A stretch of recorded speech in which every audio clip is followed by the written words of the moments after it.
Okay, you're on. Okay, we're here in Homestead. It's September 28th, Saturday. We're doing an inspection in Homestead at 25596 Southwest 138th Place. We have a single family home. It's one car garage. The shutters are still up on the home, so it makes it a little bit difficult to see what kind of windows and check the windows from the outside anyway. It's a hip roof with an S-tile on it, which is very good. And now we can start the details of the home. You see all of these pipes that they have running on the ground here.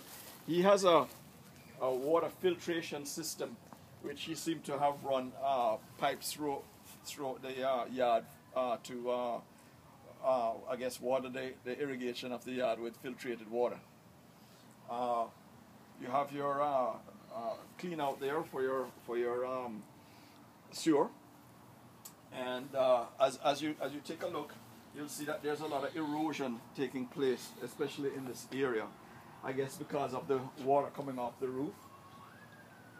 They have a detail of a flashing here that I don't really like too much, because I think you're going to need to get a roofer to find out exactly what's going on in this neighborhood of the roof.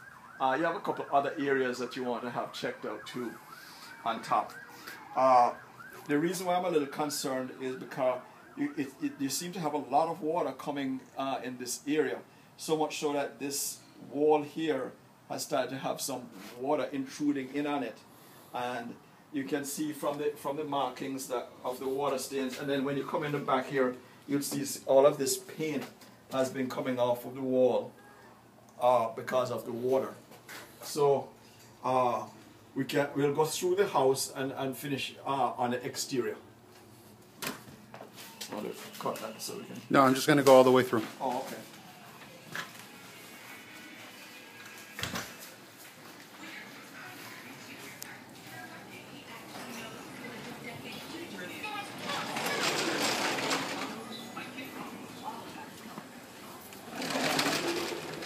Okay, we'll start on the left side of the house where the air conditioner is.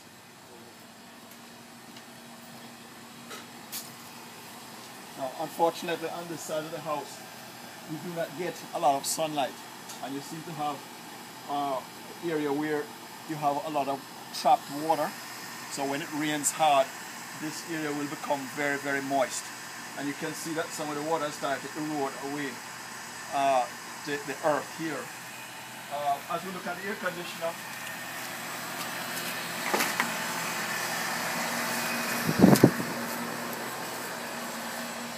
we see that the low pressure pipe, which is the large pipe, doesn't have any insulation on it. That pipe should be properly insulated.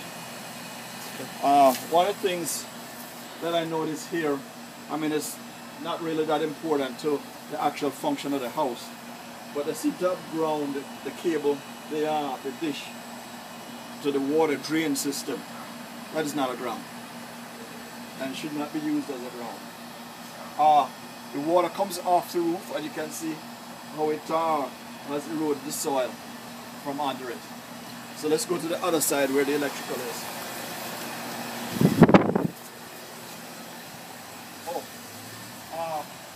Basically the house is a 2006. It's a 2006 air compressor. That's a 3-ton, which is adequate for the home.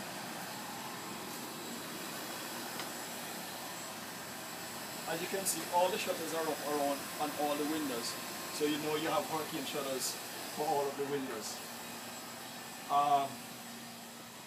which is good.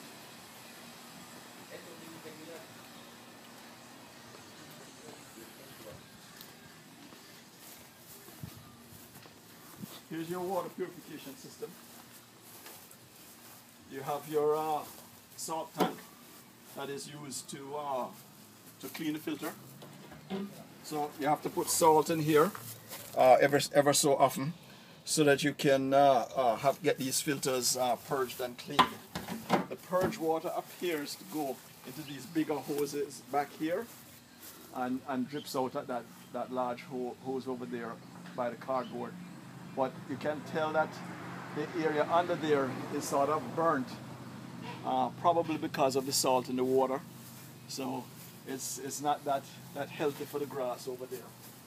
So as we come back here, you have a electric panel that's 150 amps, which is adequate for the home. But I don't know why, but they have taken off the clamp off of the ground rod. If we trace the line, this line here, we trace the rod, we can see that there is no ground rod here. It just, the line just goes into the ground. These grounds are for your telephone box, and I guess for the water. Yeah, they're green. They're going up here for the cable and the telephone box, not for the meter. This line that comes down, is this one here. This is your ground wire. Mm-hmm. So basically, your meter is not grounded.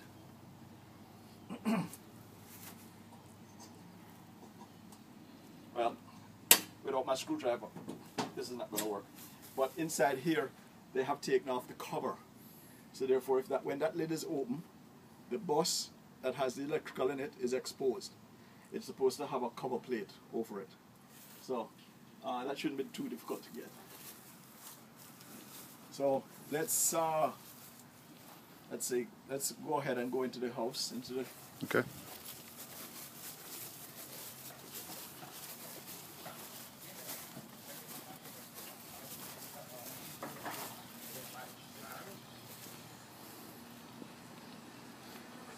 Those were sort of the high points of the inspection. Now it's just a lot of smaller details. Okay.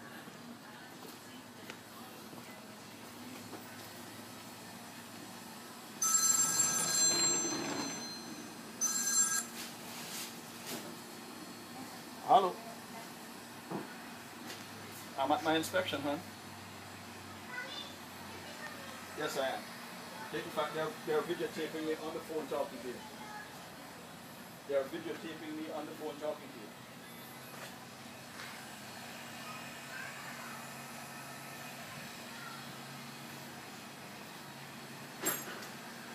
Oh, okay. Thank you so much, man.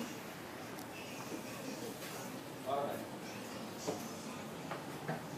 Okay. All right. All right. I'll talk with you then.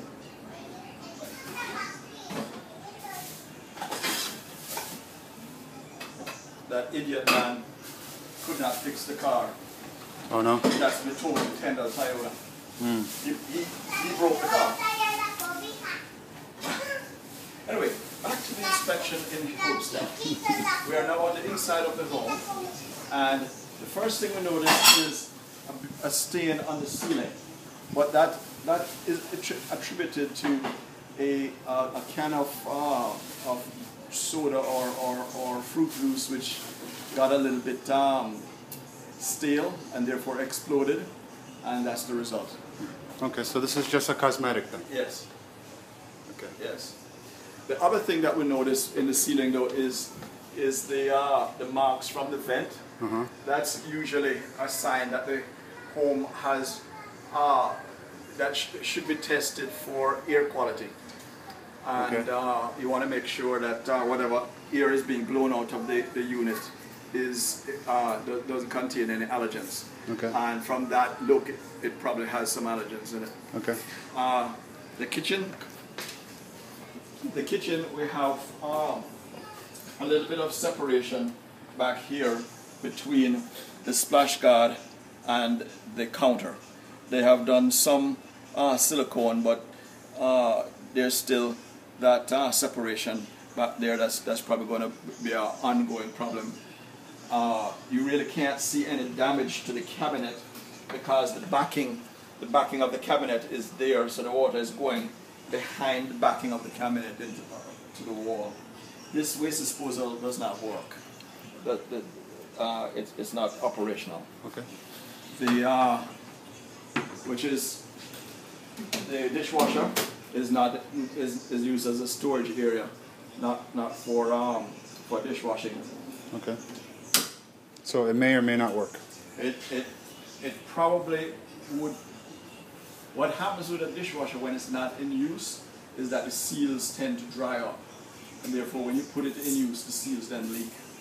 Right? A dishwasher actually should be used at least once a week, just to make sure that the seals are working and it's draining properly. That sort of thing. So everything else looks in pretty good working order. There's a strange stain in the back of this closet here, but it's probably from some soda or something that leaked. Okay. Okay, let's go into the garage here. The garage, all right.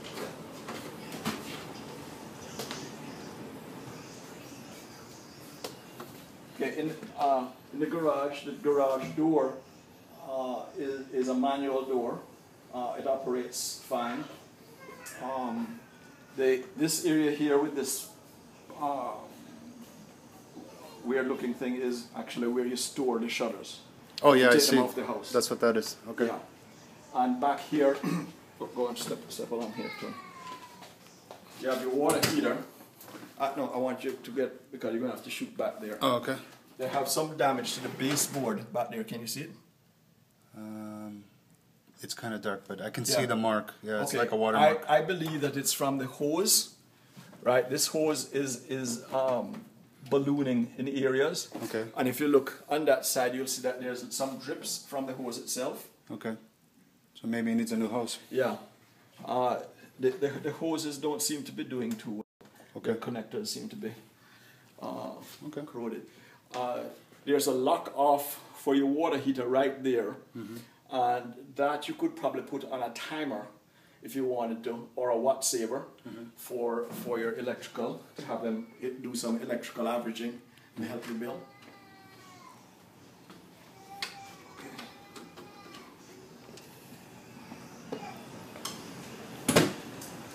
The family uses this breaker here for the water heater to save on their energy bill by turning it off. Oh, okay. And when they come home from work, turn it back on. After everybody else bathed, they turn it back off.